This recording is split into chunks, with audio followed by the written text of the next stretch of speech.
control of the air is the Air Force's top core competency, but as its premier fighters age, its ability to perform that mission in the future is increasingly in question. By 2030, the Air Force anticipates its F-22 Raptors will no longer be sufficiently survivable in contested airspace, potentially leaving the joint force vulnerable to air attack. To stay well ahead of China's J-20 and other adversary aircraft, as well as increasingly sophisticated ground-based air defenses around the world, a follow-on air superiority fighter is urgently needed. The Air Force has invested more than $2.5 billion since 2018 to develop its successor, the Next Generation Air Dominance (GAD) family of systems. By 2025, that number will have grown to at least $9 billion. While still highly classified, the Air Force has gradually begun to reveal limited details about GAD, which it describes as a family of systems that will collaboratively gain air dominance in combat. The GAD family will include at least one crewed aircraft and an undisclosed number of uncrewed aircraft, along with other technologies that could include optionally crewed platforms, missiles, pods, and off-board capabilities, some of which could operate from space. Some flying escorts will carry sensors or more weapons, while others will provide electronic or ground attack capabilities so that GAD can get through enemy defenses to hold at risk any target in the battle space.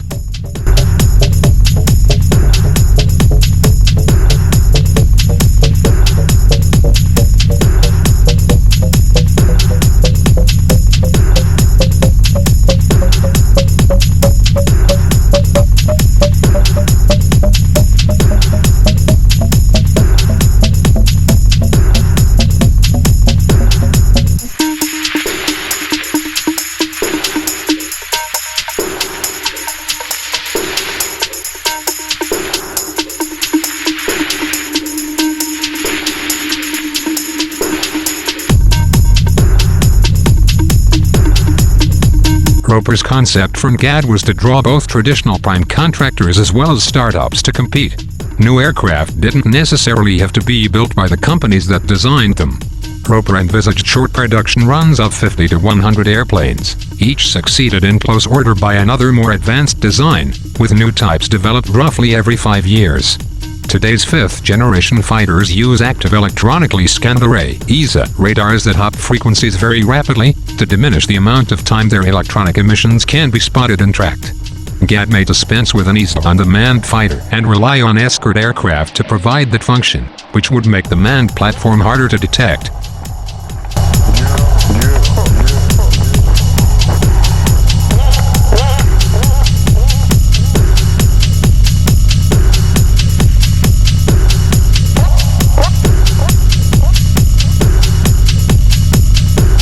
GAD aircraft will have to penetrate deep inside enemy territory and operate there, far from tanker support. To do that, it will need both capacious internal fuel tanks and the ability to use that fuel sparingly.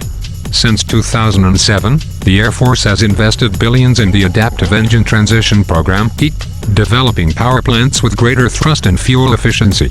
They can adapt to mission conditions demanding either more turn and burn kinematic performance or sub-fuel for persistence.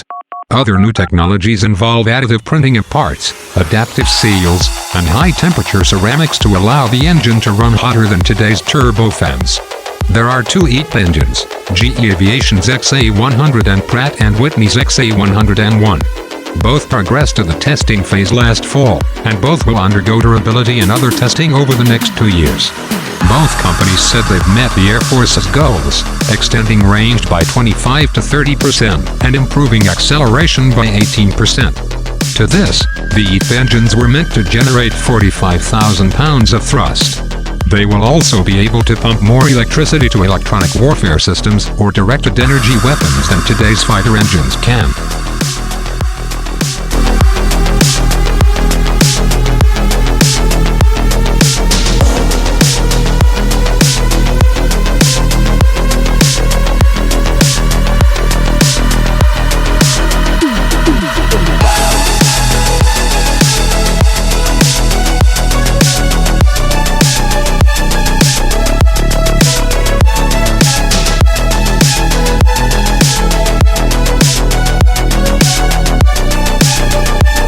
The main weapon for the GAD is most likely to be the AIM-268 Joint Advanced Tactical Missile, or JATM, now under development by Lockheed Martin.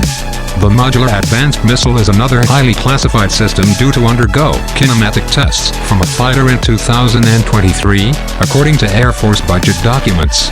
The weapon likely features interchangeable warheads and seekers, potentially usable as either an air-to-air or air-to-ground missile. It may also have a stackable and modular propellant system to give it longer range. Hypersonic weapons are not necessarily just for striking ground targets. Senior Pentagon officials have been promoting air-breathing hypersonic systems as the vehicle for future air-to-air weapons for more than a decade.